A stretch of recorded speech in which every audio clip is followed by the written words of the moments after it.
Welcome to Relatable Wisdom, the podcast where real people share timeless ideas. I'm your host, Wisdom Okonkwo, and in every episode we dive into the philosophies, quotes, points, and life lessons that shape how we live, think, and grow. No matter where you are in life, this show is here to remind you wisdom is everywhere, and it's always relatable most of the times. Tell us your name and what you do. Sure. My name is Rodney Carpentier. I'm a almost 20-year law enforcement professional in New York, and I'm also a newly minted mystery writer, writing small town mysteries and crime procedurals, also set in the Catskill Mountains of New York. Wow. Did you say Catskill? Yes, Catskill Mountains. Yeah. Welcome to the podcast. The reason why I'm familiar with that name is I think there's someone that has a newsletter called Catskill Crew, a local newsletter. So yeah. Oh, really? Okay. Yeah, they're So they're a pretty expansive set of mountains in the middle of New York State. They're pretty cool. yeah. Well, it's good to have you on the podcast today. Thank you. What is the quote you want to share with me today? So I want to share a family mantra that's kind of gotten me through my my first 43 years of life, and that is: early is on time is late, and late is not acceptable. What does that mean? So it's really just good life advice that I got from my dad, who got it from his father, and I'll venture to guess it came from his father.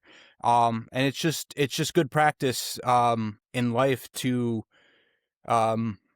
be early for things, to be prepared, and just good a good way to be. You know, people aren't waiting on you. People aren't always wondering when or if you're going to come. If you're there early, you're there and you're prepared.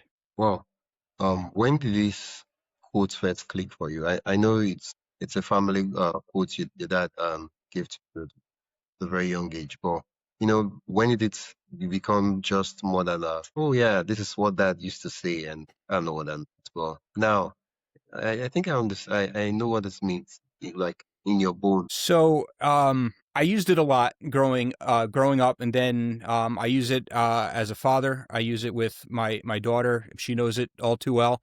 And then in my law enforcement career, I've been a supervisor for over 10 years now, and I used to use it with my subordinates. I would say, hey, it says to be there at 3:00. I want you there at 2:45. So I always used it, and it was kind of I wouldn't say a throwaway thing, but it's just, how I lived. So I wanted to kind of impart that on other people. So it was about a year ago, I got into, I just published my first novel, and I was on another podcast, and this was a more standard podcast where they just kind of have like set questions that they ask. So I was going through with the host, and he asked me a quote, and I wasn't prepared for it. And as soon as he asked me, oh, what's a quote that you live by? That's the first thing that popped in my head.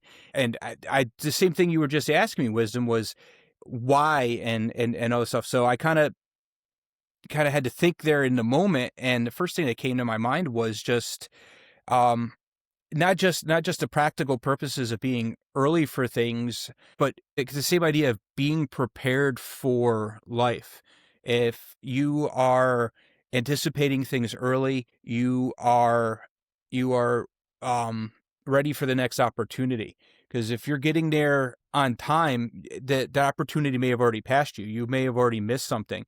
And if you don't accept lateness out of yourself, and you don't accept kind of this failure, this being past the acceptable time, it just kind of just leads you in a much better position in life if you just kind of think of it in that way too. Not just practically, I'm going to be early for this meeting. It's also, I'm going to be prepared for this meeting. I'm going to be ready when that opportunity comes. And kind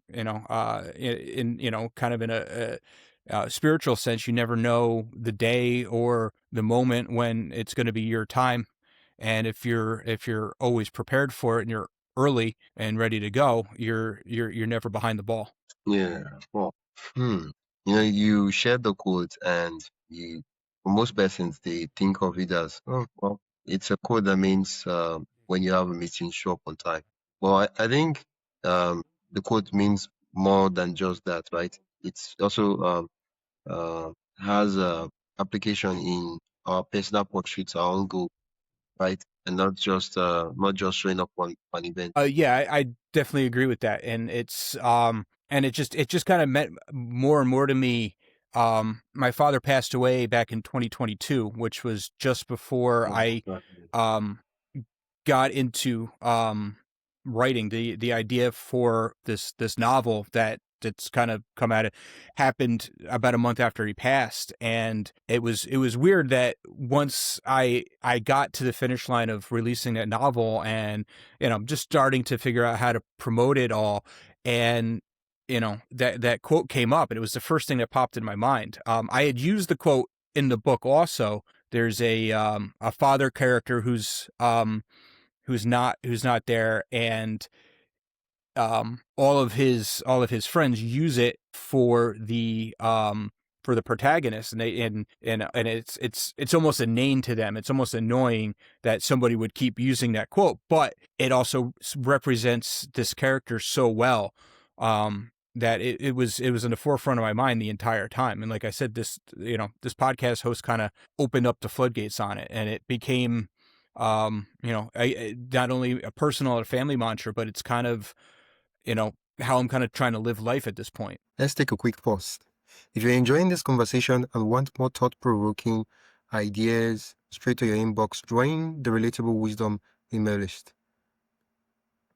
It's free, quick, and filled with bite-sized insights, inspiring quotes, and behind-the-scenes reflections from our guests. Just head to relatablewisdom.com/join. That is relatablewisdom.com/join. Or tap the link in the show notes. And hey, subscribing to the podcast helps more than you think, and it's free. So if you haven't already, hit that follow button wherever you're listening. All right, let's get back to the conversation. It's preparedness. It's always this idea that you never know when something's gonna come across your mind. Like I said, this idea for the story came, and I felt I wasn't prepared. It took me a long time to do that, to actually write this novel, because I wasn't prepared for this idea to come. But I knew enough that it was gonna be something. And again, coming so close on the heels of my father's passing, that I really wanted to kind of get it out, and again, just being prepared for whatever's going to come next. I'm curious, you mentioned that I want to use just because I think it's been a while. You now write mystery and crime. Was it something that happened, like that the idea came up later on in the years of your life, or has it always been there, like while you were young? Well, no, I should write crime, I should write mystery. The I've always kind of been a writer, and that's always kind of been innate in me. It just, I didn't know how to do it, and I needed to kind of train myself to do it. And again, just coming back to this thing is,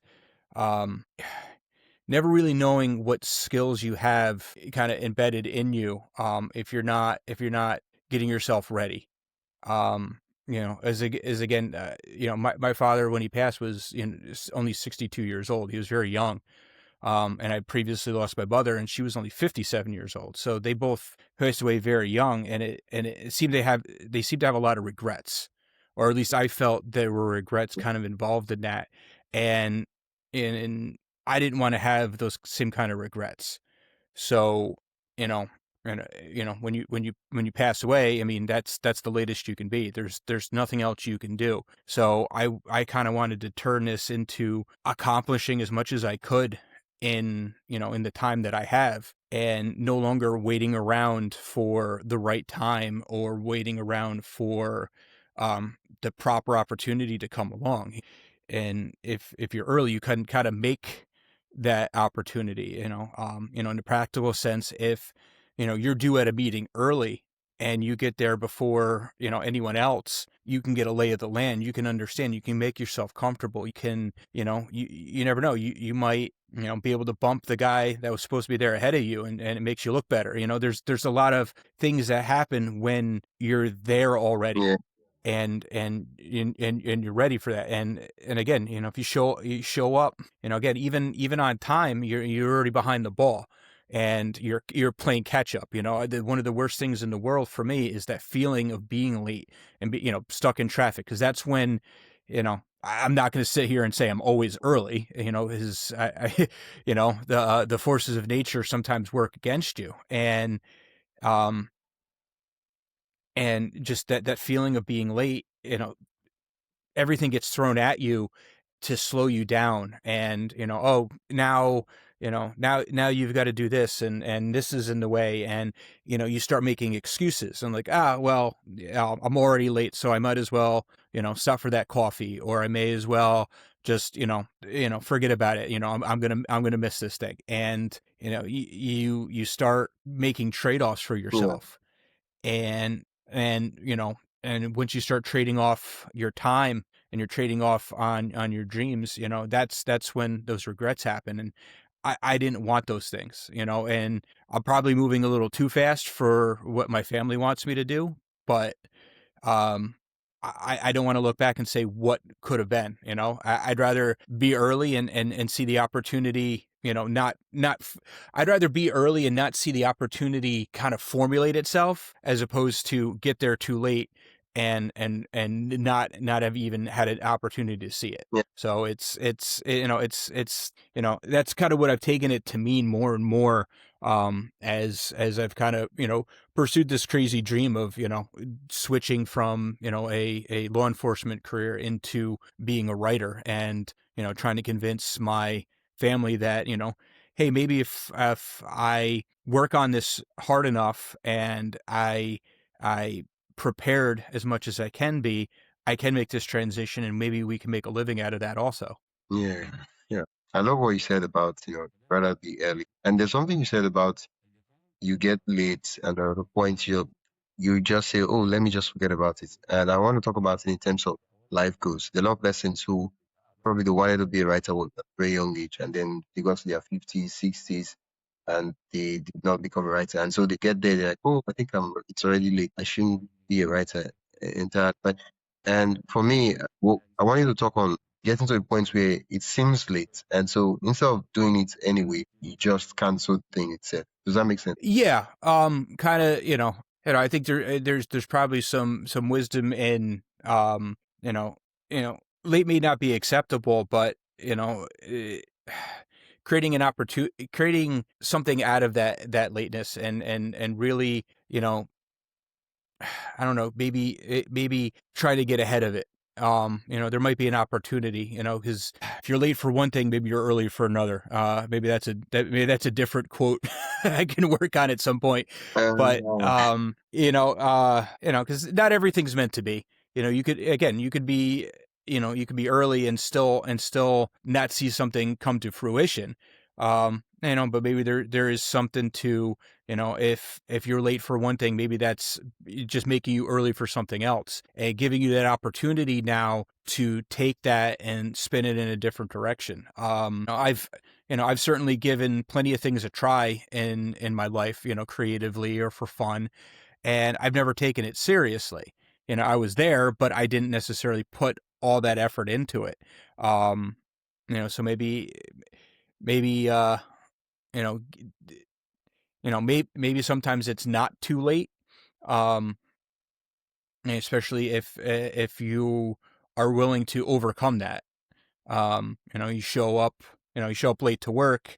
Maybe now that gives you a chance to stay a little bit later and kind of work that out. Maybe there's time. Maybe there's a way to make up that time. one question.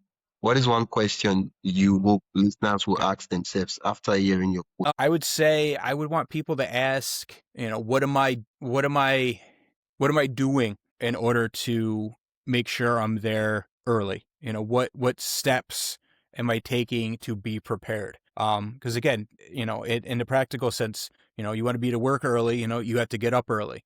You have to have, maybe have your keys laid out. You have your clothes picked out, and it's this constant idea of being prepared. And it's the question someone should ask themselves is, what am I doing in order to accomplish this? What am I doing in order to accomplish this?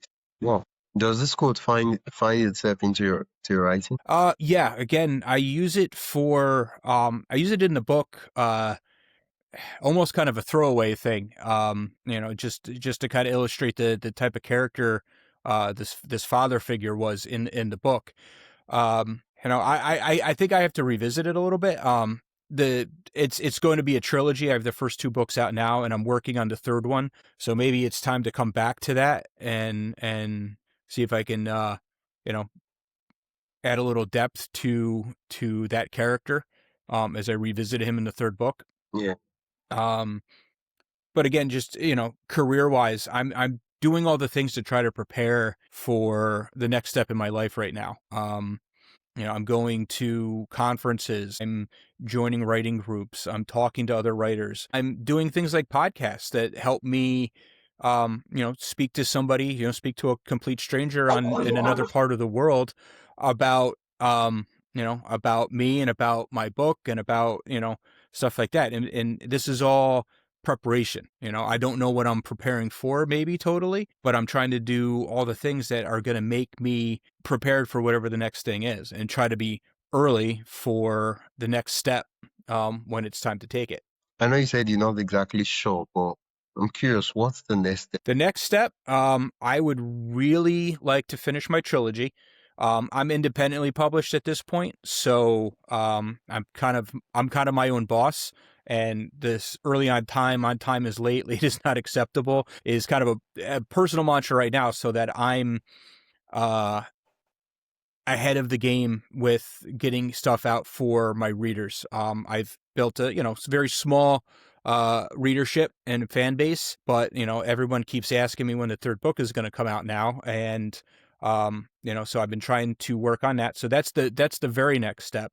But I also have a brand new idea that I kind of had in the back of my head for the last couple of months, and I think I actually want to take that and actually put it out to the professional publishing world and maybe get an agent and find a publisher and do what they call traditional publishing with this next idea, and taking my experiences and taking the things that I'm doing right now and hopefully adding that to the resume, as well as develop my skills a little bit more in my craft and make that next set of books, this new idea, even better than what I'm doing right now. That's lovely. Tell us a little bit about the trilogy. So it's a trilogy of small town mysteries and police procedural, because again, I work in law enforcement, so I use a lot of police characters in my books. The trilogy is based on a simple idea that came to me in the middle of the night, and that idea was, what if, as someone who was adopted and grew up in an adoptive household, as an adult, you went looking for your biological family and you did one of those DNA tests, and it comes back and you find out that your biological mother was the unidentified victim of a cold case homicide, which means it hasn't been solved yet. And what would that mean, and what would that do to you? And I kind of started from there.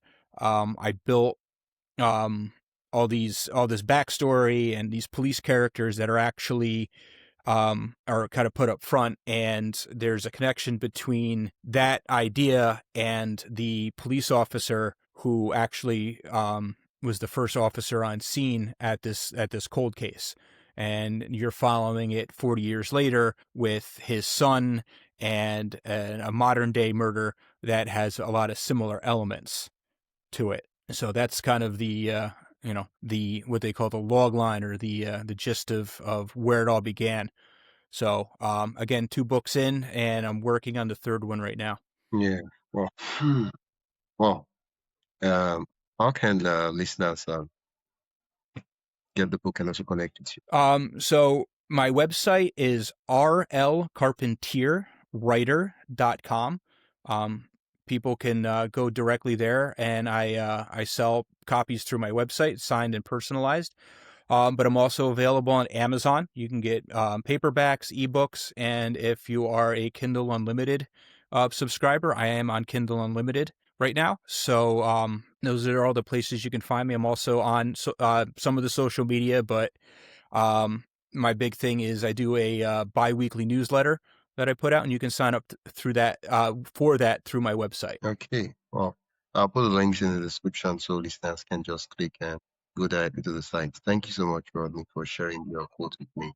And Wisdom, thank you for having me. You've been listening to Relatable Wisdom, and I've been your host, Wisdom Okonkwo. You've been listening to the podcast where every story, quote, and insight helps you see life a little differently. If you enjoyed today's episode, follow the show on your favorite podcast app and share it with someone who loved the conversation. For more inspiring voices and timeless wisdom, visit relatablewisdom.com. Until next time, keep living, learning, and collecting wisdom that matters most to you.